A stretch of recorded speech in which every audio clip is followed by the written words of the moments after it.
I knew I wanted to kind of overhaul the French curriculum.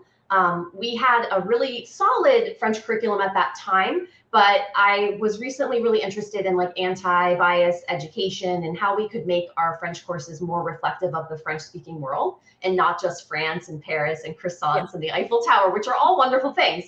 But I also wanted to show more of the diversity of the French-speaking world. So I was also thinking about like a 4-year sequence, more of like a traditional 4-year sequence. And I started to think about at that high school level, the ages of students and how that was sort of like lining up for me. Like as a typical maybe 9th grader, you're maybe thinking like maybe a little more inward, like, you know, what's to do with me right now, my identity. And then maybe as you can go on, you can start to appreciate the diversity of others.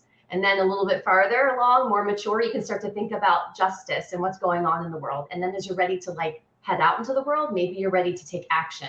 And so that's where I landed with this French 1 identities. And I made it plural because I was led to this idea of the learner meeting different French speakers along the way.